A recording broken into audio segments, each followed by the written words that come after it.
బాబాయ్ నీ బండికి నీకు వనక్కం. దీని మీద పోయేదానికంటే నడిచి 4 సార్లు పోయి రావచ్చు. మార్చవా దీన్ని? ఎట్ట మోస్తుండో బాబాయ్? దీన్ని దాన్ని అనమాకు.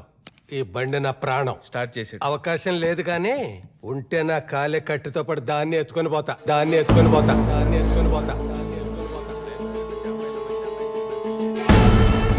ఏమన్నావు బాబాయ్? నేనేమన్నాను? ఇందాక లాస్ట్లో ఏదో అన్నావు బాబాయ్.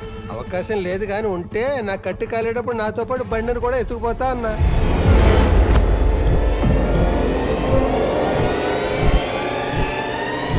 నీకు అర్థమయ్యేలా చెప్పాలంటే నా ప్రాణం పోయేటప్పుడు నాతో తీసుకెళ్లేది ఇది.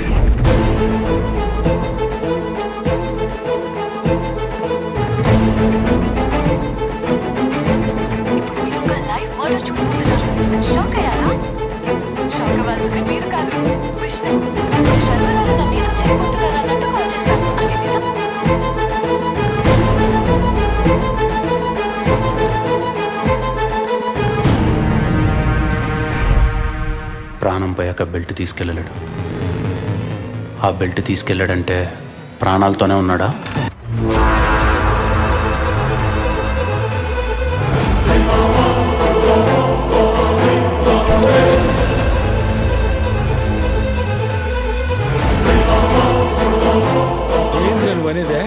శర్మగాడు ఖచ్చితంగా బతికే ఉన్నాడు మామ. ఎట్రా? చిన్న కామన్ సెన్స్ మామ. మనం ఊరికి వెళ్ళేటప్పుడు మనకు అవసరమైన మాత్రమే తీసుకెళ్తాం. తిరిగి రామని తెలిసినప్పుడే ఇంపార్టెంట్వి తీసుకెళ్తాం. ఆ బెల్ట్ వాడికి చాలా సెంటిమెంట్ మామ. ఖచ్చితంగా వాడే తీసుకెళ్ళాడు. ఆ రోజు దర్శనం అని కలిసినప్పుడు ఆ ఇంట్లో ఏదో జరిగింది. మనకు తెలియని శర్మ బతికే ఉన్నాడు. వాడేమ్మా ఆడి మరణ శాసనాన్ని వాడే రాసుకున్నాడు.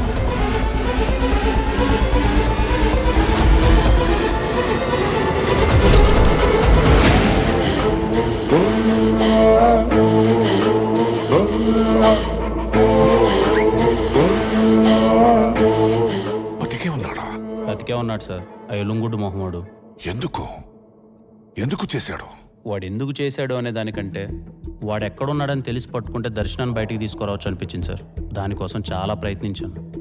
రీపోస్ట్ మార్టం చేయమని ఎస్ఐ దగ్గరికి వెళ్తే ఆడికో మెసేజ్, కంప్లైంట్ తీసుకోండి అని రైటర్ దగ్గరికి వెళ్తే ఆడికి ఒక మెసేజ్, డాక్టర్ని కలుద్దామని హాస్పిటల్కి వెళ్తే ఆడికి ఒక మెసేజ్. ఇలా ఎక్కడికి పోతే అక్కడికి ఒక మెసేజ్ సార్. ఏంటా మెసేజ్? Google Pay sir. ఓ, ఒకప్పుడు మనిషిని కొనడానికి కొంచెం టైం పట్టేది సార్. ఈ ఆన్లైన్ పేమెంట్ వచ్చిన తర్వాత చాలా ఈజీ అయిపోయింది సార్. మనిషిని కొనడం తప్పు కాదు సార్, అమ్ముడుకు పోవడమే తప్పు. ఏం చేద్దాం సార్? వెనకడికో సామెత ఉందిగా, కర్ర ఉన్నోడితే బర్రె అని. ఈ కేసుని అన్ని వైపుల నుంచి క్లోజ్ చేశారు. ఏమీ దిక్కుదోచని పరిస్థితి. ఏం చేద్దామని ఆలోచిస్తున్నప్పుడు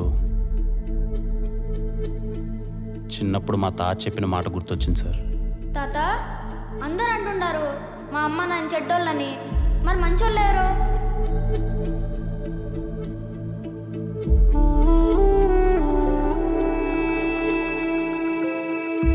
మంచి చెడు అనేవే కేవలం సందర్భాలబ్బా. వాటికి నువ్వెట్టా రియాక్ట్ అవుతావు అన్న దాన్ని బట్టే ఉంటది, అంతే. అయినా నీకు విషయం చెప్పనా? చెడనేది చాలా తొందరగా స్ప్రెడ్ అయ్యి ఒక్కడ ఆగిపోతుంది. అదే మంచి స్ప్రెడ్ అవడానికి టైం పడుతుంది. ఒక్కసారి అయ్యిందో ఆగదు. నాకేదో తోచిన సాయం ఎక్కడున్నా ఒకరికో ఇద్దరికో చేసినట్టున్నాను. కానీ నేను పిలవగానే నా కోసం ఇంతమంది వచ్చినందుకు చాలా సంతోషంగా ఉంది. ఈరోజు నా రిక్వెస్ట్ మిమ్మల్ని అడిగే ముందు నా జీవితంలో జరిగిన ఒక సంఘటన మీతో షేర్ చేసుకోవాలి. నాకు సినిమాలంటే చాలా ఇష్టం. మీ అందరిలాగే నేను చిరంజీవి గారి అభిమానిని. నా ఫ్రెండ్ ఒకడు ఆయన సినిమాకి అసిస్టెంట్ డైరెక్టర్గా పనిచేస్తుండడం వల్ల వాడు పండగకి ఇంటికి వస్తే వాడు ఫోన్లో ఆయన నెంబర్ చూశాను. చూడగానే ఏదో తెలియని వైబ్రేషన్. అప్పుడు సరదాగా నాకు ఒక ఆలోచన వచ్చి చిరంజీవి గారు పక్క నెంబర్ ఎవరిదేంటదబ్బా అని కాల్ చేశాను. ఎవరో ఈస్ట్ గోదావరి స్వామి గారంట. కాల్ లిఫ్ట్ చేశాడు. ఆయనతో సరదాగా మాటలు కలిపి, ఏంటి సార్ మీకు చిరంజీవి గారు అంటే ఇష్టమా అని అడిగాను. అదేంటండి అలా అడుగుతారు, నేను మెగాస్టార్ గారి అభిమాని అన్నాడు. ఏంటండి ఏమైనా అవకాశం వస్తే ఆయనతో ఫోన్లో మాట్లాడతారా అని అడిగాను. అయ్యో మాట్లాడతానండి, మీ దగ్గర ఏమైనా నెంబర్ ఉంటే ఇవ్వండి అన్నారు. ఆయనకి తెలియని విషయం ఏంటంటే ఆయన పక్క నెంబరే చిరంజీవి గారు. ఈస్ట్ గోదావరిలో స్వామి గారు ఎక్కడ, మెగాస్టార్ చిరంజీవి గారు ఎక్కడ? ఎంత అందంగా ఉంది కదా ఈ కాన్సెప్ట్. ఇలాంటి అందమైన కాన్సెప్ట్తోనే నా జీవితంలోకి వచ్చింది దర్శనం. మీరందరూ చూసే ఉంటారు, ప్రాంక్ వీడియో చేసి ఒకరిని చంపి జైల్లో కూర్చొని ఉంది. కానీ చచ్చిపోయినాడు మాత్రం యాడో దూరంగా మన మధ్యలోనే ఉన్నాడు. వాడి చావుని వాడు జాగ్రత్తగా ప్లాన్ చేసుకొని ఒక అమాయకురాలైన అమ్మాయిని ఇరికించి వెళ్ళిపోయాడు. ప్రూవ్ చేసే పరిస్థితి లేదు. దూరంగా ఉన్నవాడిని సింపుల్గా రీచ్ అవ్వాలంటే మీరందరూ నాకు హెల్ప్ చేయాలి. ఇప్పుడు నేను చేస్తున్న ఈ వీడియోని మీరందరూ షేర్ చేయాలి. అలానే మీ కాంటాక్ట్లో ఉన్న అన్ని నెంబర్లకి షేర్ చేయాల్సిన అవసరం లేదు. మీ పక్క నెంబర్లకు షేర్ చేస్తే చాలు. ఎందుకంటే ప్రపంచంలోనే అన్నిటికన్నా పవర్ఫుల్ రియాక్షన్ చైన్ రియాక్షన్. మీ నెంబర్ పక్కన ఏ సీఎంఓ పిఎంఓ సచినో ధోనినో power star icon star rebel star కూడా ఉండొచ్చు. అలాంటి వాళ్ళలో ఒక్కరికి ఈ వీడియో రీచ్ అయినా చాలా మందికి రీచ్ అవుతుంది. ఆ అమ్మాయికి న్యాయం చాలా త్వరగా జరుగుతుంది. ఈ విషయంలో మీ అందరి సపోర్ట్ నాకు కావాలి. అది కాదు విష్ణు, మేము ఇక్కడ 100 మంది డిఫరెంట్ పీపుల్ ఉన్నాం. మేమందరం షేర్ చేసి ఒక 200 మందికి రీచ్ అవుతుంది. వాళ్ళందరూ షేర్ చేసి ఒక 400 మెంబర్స్కి రీచ్ అవుతుంది. Is it possible? Anything is possible in India brother. 5 గంటలకి చప్పట్లు కొట్టమంటే అందరం కలిసి కొట్టాం. 9 గంటలకి దీపాలు వెలిగించమంటే ఇంటిల్లిపాది కలిసి వెలిగించాం. అది పిఎం చెప్పాడు బాస్. అడిగింది పిఎంఆ సీఎంఆ కామన్ మ్యాన్ అని చూడరు. అడిగిన దాంట్లో జెన్యూనిటీ ఉందా లేదా అని చూస్తారు. అయినా ఓ మంచి పని ఒక మంచి కోసం మంచి ప్లేస్ నుంచి మొదలు పెడుతున్నాం. చెడైతే జరగదు కదా.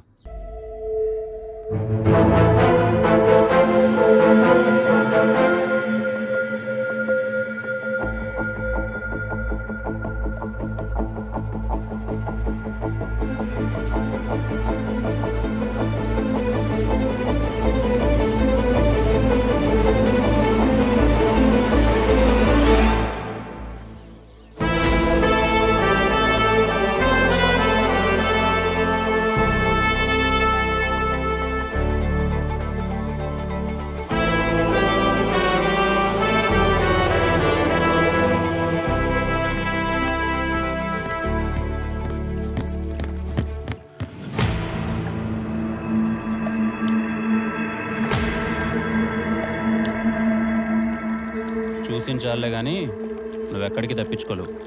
దా కూర్చొని మాట్లాడుకుందాం.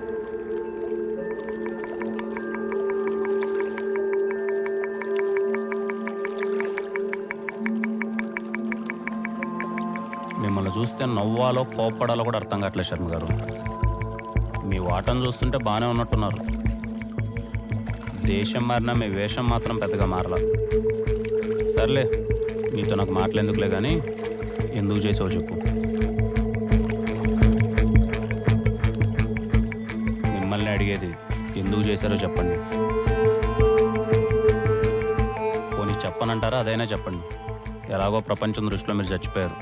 ఇప్పుడే దాన్ని నిజం చేసి ఇక్కడి నుంచి వెళ్ళిపోతాం.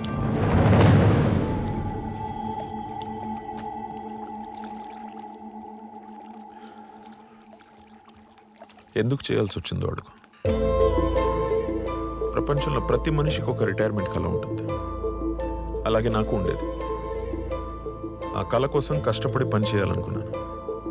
కానీ కష్టపడి వేసే ప్రతి అడుగులో నమ్మక ద్రోహం. ఎంతమంది నన్ను నమ్మించి మోసం చేసినా తప్పు నాలోనే అనుకున్నా, కానీ నమ్మకాన్ని మాత్రం ఎప్పుడు వదలలేదు. అలా నా కళలన్నీ కోల్పోయిన నేను బతకడం కోసం ఆ సిఆర్ గారి దగ్గర పనిలో చేరాను.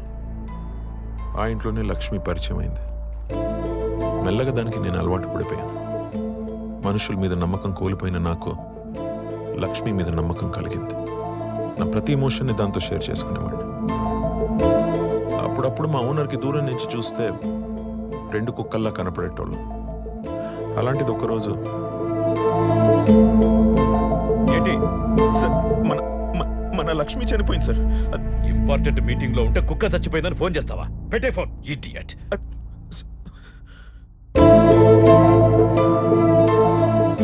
నమ్మకంగా బ్రతికే కుక్క లైఫ్ టైం 8 years అయితే నమ్మకంగా బతికిన నా లైఫ్ టైం ఎంత? నెక్స్ట్ డే ఇంటికి అలాంటి కుక్కే ఇంకోటి వచ్చింది. దానికి లక్ష్మి అనే పేరు పెట్టినారు. రేపు నా ప్లేస్లో ఇంకొకడు వస్తాడు. శర్మ కాకపోతే వర్మ. ఏమిచ్చింది నమ్మకం? ఆ క్షణం నన్ను నమ్మక ద్రోహం చేసిన వాళ్ళందరూ నా చుట్టూ చేరి ఎగతాళి చేస్తున్నట్టు అనిపించింది. ఇంకా అక్కడి నుంచి నేను నేనులా ఉండలేకపోయాను. ఇంతలో పొలిటికల్ ఎంట్రీ ఇచ్చాడు ఆ సిఆర్ గారు. ఐటీ రేట్స్కి భయపడి నా ఐడెంటిటీ పూర్తిగా మార్చి ఒక డాగ్ కెనల్ పెట్టించాడు.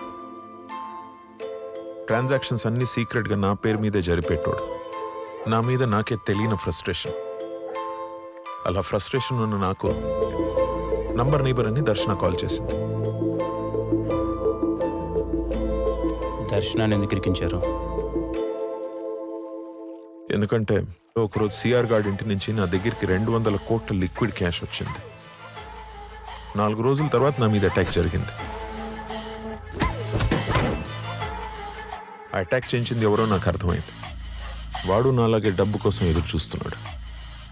ఇవాళ కాకపోతే రేపు, రేపు కాకపోతే ఎల్లుండి నా చావు నా కళ్ళ ముందు స్పష్టంగా కనిపిస్తుంది. ఏం చేయాలో అర్థం కాలేదు. అప్పుడే దేవత లాంటి దర్శన నోటి నుంచి ఓ మాట వచ్చింది.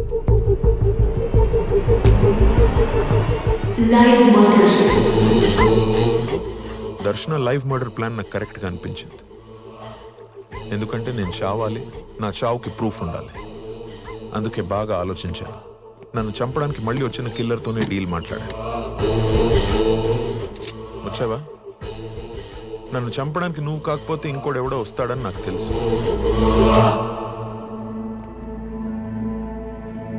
నా దగ్గర గన్ ఉంది. కాల్చుకుంటే ఎవడో ఒకడు పోతాం. కానీ ఎవడూ పోకుండా ఒక పని చేద్దామా? నన్ను చంపడానికి నీకు ఎంత ఇస్తానన్నారో నాకు తెలియదు. కానీ నాకు కావాల్సింది చేస్తే ఎంత కావాలంటే అంత ఇస్తాను.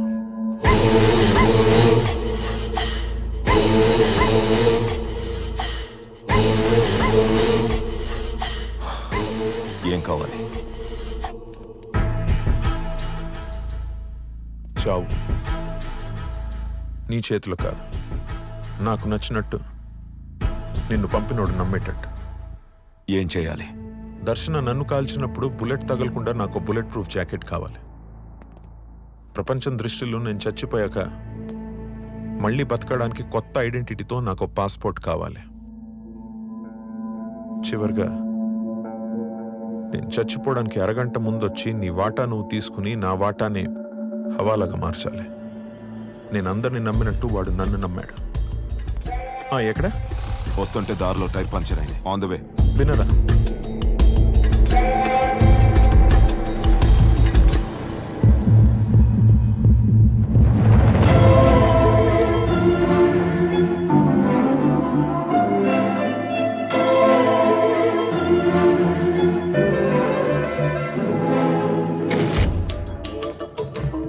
నువ్వు చెప్పిన పనులన్నీ చేశాను కదా, హవాలాగా మార్చడానికి ఆ డబ్బు ఇవ్వు. రెడీగా ఉంది. చివరిగా పని చేస్తావా? మళ్ళీ ఏంటి? నా బాడీకి మ్యాచ్ అయ్యేలా ఒక డెడ్ బాడీ కావాలి. ఇప్పటికిప్పుడు అడిగితే ఎలా దొరుకుతుంది? ఎందుకు దొరకదు? ఎదురుగా ఉంటే.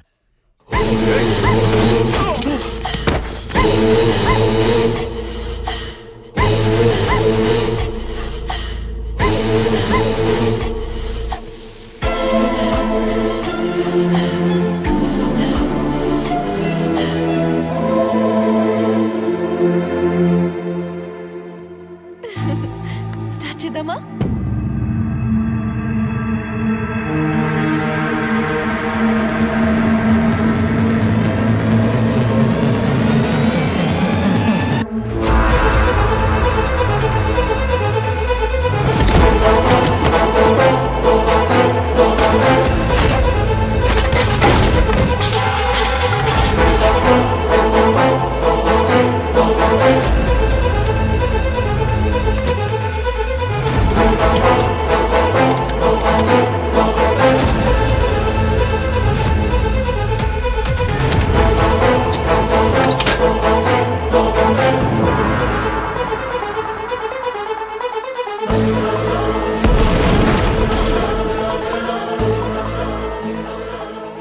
బ్లాస్ట్ జరగగానే కిల్లర్ ఫోన్ నుంచి ఏకాంతం గడికి మెసేజ్ పెట్టా. నన్ను పట్టుకోవడానికి ట్రై చేయొద్దు, నన్ను పట్టుకుంటే నువ్వు దొరుకుతావని. ఏకాంతం దొరకకుండా ఉండాలంటే ఎంక్వైరీ ఉండకూడదు. ఎంక్వైరీ జరిగితే సిఆర్ బ్లాక్ మనీ నా దగ్గర ఉందని తెలిసిపోతుంది. సిఆర్కి మంత్రి పదవి రాదు. అందుకే వాడు కేసు క్లోజ్ చేయిస్తాడని ముందే ఊహించా. ఇమ్మీడియట్ గా కేసు క్లోజ్ అయిపోవాలి. పాపంలో ఏకాంత్ నన్ను చంపడానికి 50 లక్షలు అప్పు చేసి ఇప్పుడు అప్పు తీర్చలేక చనిపోయిన కిల్లర్ని పట్టుకోలేక వాడి బాధ తలుచుకుంటేనే అప్పుడప్పుడు జాలేసేది. నా మాట విను. నీకు ఎవరు లేరని తెలుసు. కావలసినంత షేర్ ఇస్తా. నాతో పాటు ఉంటే బాబా.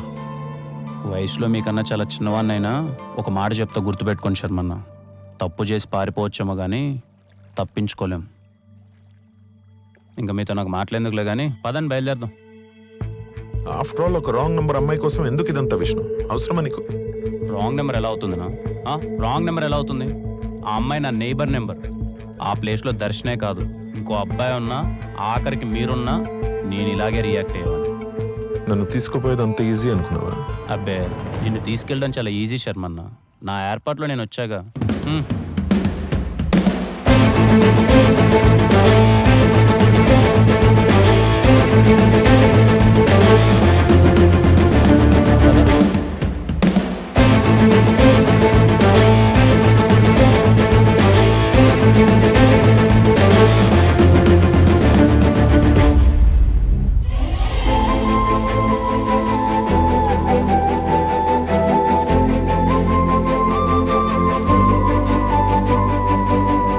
వీడి కథ అంతా పాటలుగా యూట్యూబ్లో ఉంది సార్. మోరోవర్ వీడు హెల్ప్ చేయడానికి ఎంత దూరమైనా వెళ్తాడు. Get ready. Yes sir.